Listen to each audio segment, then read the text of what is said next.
Welcome friends to our BK School of Science. What we are doing today, we are doing a question on a straight line. For class 11, chapter number 9, chapter name is straight line. Miscellaneous exercise, question number 8, page number 173. इसके अलावा जो जी के लोग जी वाले exam जो preparatory है, जी class 10th के पास 10th passing, आज 10th का लास्ट है, उसके लिए भी है, ठीक है। मतलब जी के लिए और क्लास 11 के लिए सिंपल समझो फंडा। क्वेश्चन क्या है? Find the value of p. Question है find the value of p so that the three lines may intersect at one point. यानी कि तीन लाइन है दिया हुआ है, इसमें p एक अननोन है, ये तीनों लाइन एक पॉइंट पर इंटरसेक्ट कर सकते हैं, तो p की वैल्यू यानी कि ये आपकी एक लाइन है, ये दूसरी लाइन है, ये तीसरी लाइन है, ये तीनों लाइन एक दूसरे पे कट कर रहा है, ये मतलब है ना। तो तीनों लाइन मान लेते हैं, ये लाइन L1, ये लाइन L2, ये लाइन L3, ये पॉइंट P है, तो P पर कट कर रहा है ना। ये ऐसा करके आपको दिया हुआ है, एक तीन लाइन है किसी पॉइंट पर कट कर रहा है। अगर कट कर गया तो ये एक जो वेरिएबल P है जिसकी वैल्यू दी हुई नहीं है, P वेरिएबल तो नहीं बोलते, P मतलब कुछ ऐसा कांस्टेंट जिसकी वैल्यू कांस्टेंट होगा, वेरिएबल नहीं होगा, P का वैल्यू निकालना है, ठीक। यानी कि तीन लाइन किसी न किसी पॉइंट पर कट करेंगे, यानी कि ये तीनों लाइन का कुछ ना कुछ सॉल्यूशन निकलेगा। ये किसी पॉइंट पर कट, ये पॉइंट अगर है, सपोज ये पॉइंट अगर है, ये अल्फा बीटा किसी न किसी पॉइंट पर कट करेंगे, तो इसको बनाने के दो तरीके हैं। तो सबसे सिंपलेस्ट तरीका, ये अल्फा बीटा मैंने लिख दिया, सिंपलेस्ट वे क्या है? सिंपलेस्ट वे क्या है? देखो एक लाइन है 3x + 2y, हमने क्या लिखा? 3x + y - 2 = 0, इसको लिखा लाइन 1, लिखा ना लाइन 1। दूसरा लाइन है ये P वाला, और तीसरे लाइन में P नहीं है, तो हमने तीसरा लाइन को लिखा पहले 2x - y - 3 = 0, ये इसको माना दूसरा, ठीक। या तो क्या करते, ये जो P वाला है इसको पहले लिख दिए, px + 2y - 3 = 0, इसको लिखा पहला। कारण क्या है? इसको लिखा दूसरा और इसको लिखा तीसरा। कारण क्या है? ये मान ले ऐसा 1 2 3 लिख दिया। अभी देखो इसमें P है, इसको हम छेड़ते नहीं, यानी और ये जो दो इक्वेशन है 3x + y - 2 और 2x - y - 3, इस दोनों को हम सोल्व करेंगे तो दो अननोन है x और y, और दो इक्वेशन है, आराम से x और y की वैल्यू निकल जाएगी। उस और वो जो पॉइंट है मान लेते हैं ये लाइन 1 और लाइन 2, इसका पॉइंट ऑफ इंटरसेक्शन जो P है वही P पॉइंट, तो लाइन इस लाइन पे भी होगा। तो हम क्या करते हैं, इसको ये लाइन 2 और लाइन 3 का पॉइंट ऑफ इंटरसेक्शन हम निकाल लेते हैं अल्फा बीटा, और इसको हम लाइन 1 पर पुट कर देते हैं, तो P एक अकेला अननोन बच मिलेगा, उसकी वैल्यू निकल जाएगी। तो हम क्या लिखते हैं इसको? सोल्विंग, मतलब कौन सा दो इक्वेशन, यही दो इक्वेशन को क्यों चुना सोल्व करने के लिए? क्योंकि इसमें P नहीं है, इसकी वैल्यू निकाल के यहां से x और y की वैल्यू निकाल के इस इक्वेशन में हम पुट करने वाले। क्यों पुट करने वाले हैं? फिर से बताऊं, लाइन 1, लाइन 2 और लाइन 3 किसी एक पॉइंट पर मान लेते हैं कट किया, कुछ भी अल्फा बीटा मान लो, और ये पॉइंट ऑफ इंटरसेक्शन आपको निकल जाएगा यहां से, और ये जो पॉइंट है ये लाइन 3 पर भी आपको रहेगा, पक्का रहेगा, क्योंकि इंटरसेक्ट कर रहा है, किसी सिंगल एक ही पॉइंट पर इंटरसेक्ट करेगा, और उस x y की वैल्यू को यहां हम पुट कर देंगे, तो यहाँ क्या बचेगा? अननोन, केवल P की वैल्यू निकल जाएगी। तो अभी हमारा नेक्स्ट टारगेट क्या है? सोल्विंग इक्वेशन 2 और 3। अब इक्वेशन 2 और 3 को हम 2-3 तरह से सोल्व कर सकते हैं। फिर से एक बार लिखते हैं 3x + y - 2 = 0, और इसको लिखते हैं 2x - y - 3 = 0, लिखा ना इक्वेशन 2 इक्वेशन 3। अब इसको देखो इक्वल टू के इक्वल, बाहर में 0 है, इक्वल टू के बराबर इधर, यानी कि इस तरह से हम इसको सोल्व करते हैं। कौन सा मेथड बोलते हैं इसको? Elimination method. सोल्विंग इक्वेशन 2 और 3 ये लिख देते हैं by elimination method. Elimination method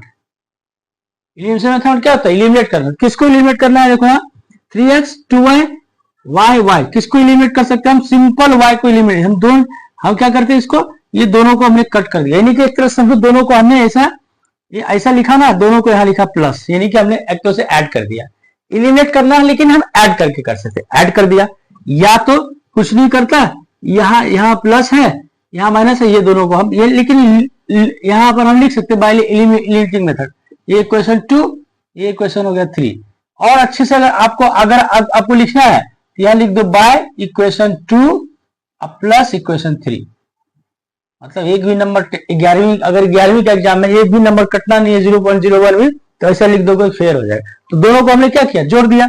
अब इस जोड़ा मतलब ये लेफ्ट हैंड साइड इसका, लेफ्ट हैंड साइड इसका हमने जोड़ा, तो जोड़ दूंगा, क्या लिखूंगा, ये प्लस ये प्लस ये, तो इसके पहले प्लस है, इसके पहले माइनस है, तो ये वाला कट हो गया। तो बचा क्या यहाँ 3x प्लस 2x, तो क्या लिखते हैं इसको 3x प्लस 2x लिखा ना, 3x प्लस 2x। और क्या इधर -2 है ना, -2 और जोड़ा ही है ना, सेम साइन यहाँ रहेगा, -3 इक्वल टू क्या हो गया, 0 हो गया। अब जो 3x प्लस 2x कितना हो गया 5x, -2 -3 कितना होगा -5 है, और इक्वल टू को एड करेंगे क्या हो गया, ये हो गया 5, यानी कि 5x इक्वल टू 5, यानी कि x इक्वल टू क्या हो गया 5 डिवाइडेड बाय 5 यानी कि 1, यानी कि x की वैल्यू कितनी निकली 1। अब क्या करेंगे, ये 1 को इस दोनों में से किसी इक्वेशन में पुट कर दे, मान लें putting x equal to 1 in equation 2, मान लो ये इक्वेशन 2 है ना, इसमें हमने इसको पुट किया, क्या लिखा था 3 इंटू एक्स, एक्स की वैल्यू कितनी निकली 1 प्लस y निकालना है -2 इक्वल टू 0, ये क्या निकला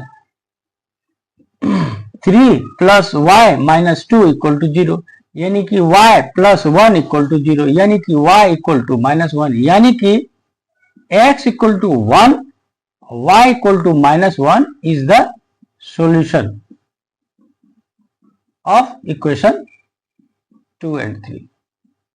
ये निकला ना, इस दोनों इक्वेशन का सॉल्यूशन कितना निकला x इक्वल टू 1, हेंस ये पॉइंट, हेंस एनी पॉइंट, यहां मैंने p लिखा है, अल्फा बीटा जो है ना, यही समझो अल्फा बीटा हुआ, ये दिखाने के लिए बताया, hence any point, hence this point, ये पॉइंट कौन सा निकला, ये जो पॉइंट है p, ये पॉइंट की वैल्यू क्या निकली x इक्वल टू 1 और y इक्वल टू -1,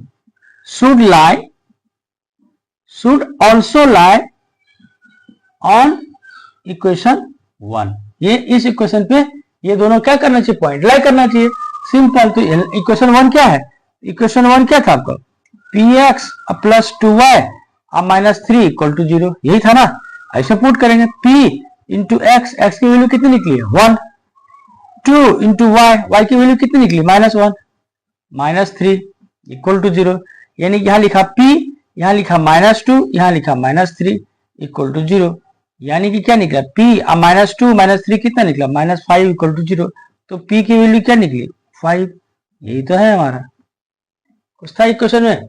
इसका मतलब इस इक्वेशन को सोल्व करने का सबसे इजीएस्ट वे ये है, 3 लाइन दिया हुआ है। हाँ, अगर ये इजीएस्ट कब नहीं जाता, अगर यही p जो आपका अननोन है किसी और दूसरे इक्वेशन में भी p रहता। ये देखो 3 इक्वेशन है, 1 2 3, इस इक्वेशन में खास बात क्या है, p जो है जो अननोन है वो केवल एक इक्वेशन है, तो हमारे लिए बहुत इजी होगा, ये दोनों इक्वेशन को सोल्व कर दिया, पॉइंट ऑफ इंटरसेक्शन निकल गया, और ये जो पॉइंट ऑफ इंटरसेक्शन का वैल्यू निकलेगा वही तो ये लाइन पर भी लाई करेगा, ये लाइन पे लाई करेगा, तो उसको पुट कर दिया, p की वैल्यू निकाल दिए।